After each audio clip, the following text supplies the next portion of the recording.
కాసేపట్లో భారత్ పాకిస్తాన్ మధ్య hot line చర్చలు. పాల్గొనబోతున్న రెండు దేశాల డీజీఎంఓలు ఉద్రిక్తతలు తగ్గించడమే ప్రధాన ఎజెండా. విదేశాంగ కార్యదర్శిపై ట్రోలింగ్, మిస్రీ కుటుంబంపై అసభ్యంగా కామెంట్లు. మిస్రీకి అండగా నిలిచిన సచిన్ పైలట్, అసదుద్దీన్ ఓవైసీ. సరిహద్దు వెంబడి ప్రశాంత వాతావరణం. నిన్న ఎలాంటి కాల్పులు జరగలేదన్న ఆర్మీ. అనేక ప్రాంతాల్లో తెరుచుకున్న దుకాణాలు. పాకిస్తాన్పై ఐక్యరాజ్య సమితికి భారత్ పహల్గాం దాడి ఆధారాల సమర్పణ. టీఆర్ఎఫ్ ని ఉగ్రవాద సంస్థగా ప్రకటించాలంటూ డిమాండ్. కాసేపట్లో సచివాలయానికి చంద్రబాబు. ప్రభుత్వ కార్యక్రమాలు, ఆర్టీజీఎస్ పై సమీక్ష. మధ్యాహ్నం గిరిజన శాఖపై సీఎం రివ్యూ.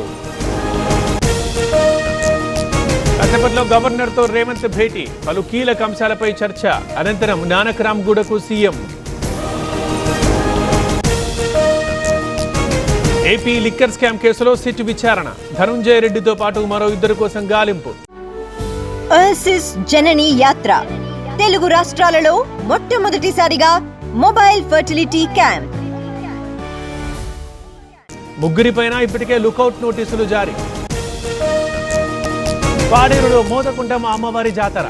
రెండో రోజు ఆలయంలో ప్రత్యేక పూజలు. దర్శనానికి పోటెత్తిన భక్తులు.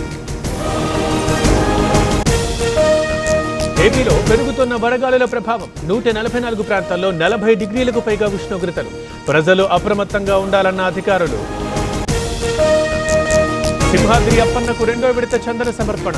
సంప్రదాయబద్ధంగా వేడుక. అప్పన్న దర్శనానికి తరలివచ్చిన భక్తులు. సీకేపల్లి పిఎస్కి మాజీ MLA Thopudurthi. Helicopter wind shield పగిలిన ఘటనలో విచారణ. ఇప్పటికే పలువురిని ప్రశ్నించిన పోలీసులు. విజయవాడ కలెక్టర్ ఆఫీసులో మాక్ డ్రిల్. అగ్ని ప్రమాద సమయంలో భద్రతపై అవగాహన. జిల్లా వ్యాప్తంగా నిర్వహిస్తున్నామన్న కలెక్టర్.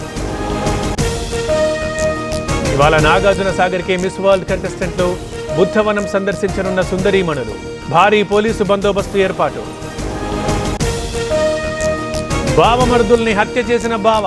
అల్లూరి భీమండిలో భారీ అగ్ని ప్రమాదం. 5 కంపెనీలో డెకరేషన్ గోడౌన్లో మంటలు. భారీగా ఆస్తి నష్టం. విద్యుత్ ఛార్జీలు పెంచబోం. ప్రభుత్వంపై బురద జల్లే ప్రయత్నం. తప్పు చేసిన వారికే రెడ్ బుక్ వర్తిస్తుందన్న గొట్టిపాటి.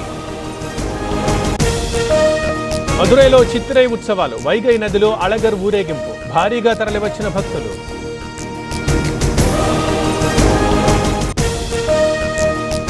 కాల్పుల విరమణ ఒప్పందంతో బుల్ జోరు. భారీ లాభాల్లో దేశీయ స్టాక్ మార్కెట్లో. 2200 పాయింట్లకు పైగా లాభంలో సెన్సెక్స్.